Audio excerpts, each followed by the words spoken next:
వనపర్తి జిల్లా ఆత్మకూరులోని MV Raman high school పాఠశాల chairman Mugili Sridhar Goud జన్మదిన వేడుకలు ఘనంగా జరిగాయి. ఈ సందర్భంగా రక్తదాన శిబిరాన్ని నిర్వహించారు. అన్ని దానాలకెల్లా రక్తదానం గొప్పదని Indian Red Cross Society Mahabubnagar జిల్లా చైర్మన్ నటరాజ్ తెలిపారు.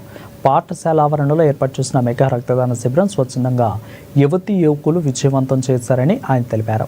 ఈ శిబిరంలో 150 మంది రక్తదాతలు స్వచ్ఛందంగా ముందుకు వచ్చారని చెప్పారు. జన్మదినం సందర్భంగా గ్రామ పెద్దలు, వివిధ పార్టీ నాయకులు, యువకులు పెద్ద ఎత్తున శ్రీధర్ గౌడ్ జన్మదినోత్సవంలో పాల్గొని అభినందనలు తెలిపారు.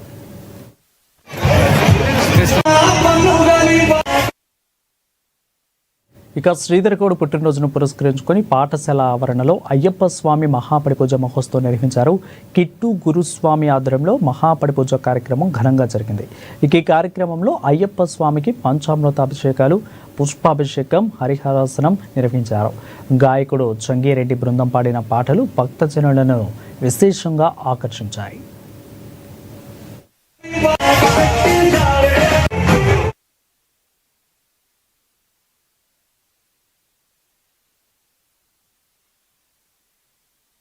మాలధారణ చేసినటువంటి ప్రతి భక్తుడు కూడా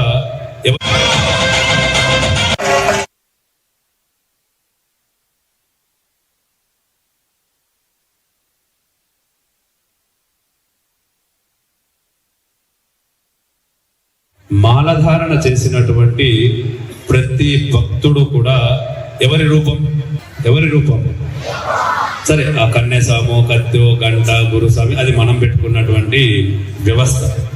స్వామివారు చెప్పింది, నా యొక్క మాల వేస్తారో వాళ్ళు నేను అని చెప్పారు. అవునా కదా? అయ్యప్ప చెప్పింది అదే కదా. కాబట్టి మనము అయ్యప్ప స్వరూపంగా ఉన్నాము అంటే ఏ విధంగా జీవించాలి? మనం నిత్య జీవి చాలా తక్కువ మంది సంపూర్ణం చేస్తారు. అటువంటి అవకాశం ఆత్మకు, గ్రామ ప్రజలకు మీ అందరికీ వచ్చింది. ఆ దేవుడు మీ దగ్గరికి రావాలని నిశ్చయించుకున్నాడు. కాబట్టి శ్రీధర్ స్వామి గారిని, లక్ష్మీనారాయణ స్వామి వారి యొక్క గ్రామ ప్రజలు, మీ అందరూ గురుస్వాములు, పూజ్యులైనటువంటి పద్మనాభ గురుస్వామి గారి యొక్క ఆశీస్సులు, అలాగే గోపీకృష్ణ గురుస్వామి యొక్క సహకారం, ఇవన్నిటితోటి అయ్యప్ప వచ్చి మీ దగ్గర కూర్చొని ఉన్నాడు. ఇక్కడ ఏ ఒక్కరు కూడా సహకరించకుండా ఉన్నా, ఏ ఒక్కరి యొక్క ఆశీస్సులు లేకుండా ఉన్నా, ఈ రోజు దేవాలయం అయ్యి ఒక ప్రథమ వార్షికోత్సవం చేసుకునే స్థాయికి మనం రాలేకపోతుండొచ్చు. మనకు తెలుసు ఎన్ని రోజులైంది మనం గుడి నిర్మాణం చేయాలని సంకల్పించి, ఎప్పుడు పూర్తయింది? 29 సంవత్సరాలు సంకల్పం. పోయిన సంవత్సరం కుదిరింది. అంటే ప్రతి ఒక్క గ్రామంలో ఉన్నటువంటి ప్రతి ఒక్క కుటుంబ సభ్యుడు, ప్రతి ఒక్క గడప సహకరించింది. కాబట్టి ఈరోజు దేవాలయం వచ్చింది. మాలధారణ చేసినటువంటి ప్రతి భక్తుడు కూడా ఎవరి రూపం సరే, ఆ కన్యసాము, కత్తో, గంట, గురుస్వామి అది మనం పెట్టుకున్నటువంటి వ్యవస్థ.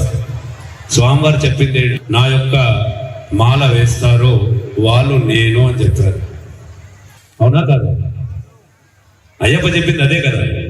కాబట్టి మనము అయ్యప్ప స్వరూపంగా ఉన్నాము అంటే ఏ విధంగా జీవించాలి? మనం నిత్య జీవి చాలా తక్కువ మంది సంపూర్ణం చేస్తారు.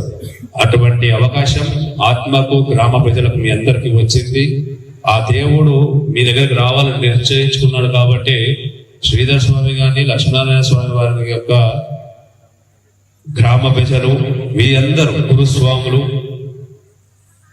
పూజ్యులైనటువంటి పద్మనాభ గురుస్వామి గారి యొక్క ఆశీస్సులు, అలాగే గోపీకృష్ణ గురుస్వామి యొక్క సహకారం, ఇవన్నిటితోటి అయ్యప్ప వచ్చి మీ దగ్గర కూర్చొని ఉన్నాడు. ఇక్కడ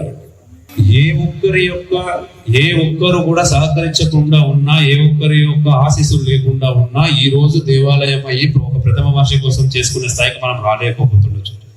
మనకు తెలుసు ఎన్ని రోజులైంది మనం గుడి నిర్మాణం చేయాలని సంకల్పించి, ఎప్పుడు పూర్తయింది? 29 సంవత్సరాలు సంకల్పం. పోయిన సంవత్సరం కుదిరింది. అంటే ప్రతి ఒక్క గ్రామంలో ఉన్నటువంటి ప్రతి ఒక్క కుటుంబ సభ్యుడు, ప్రతి ఒక్క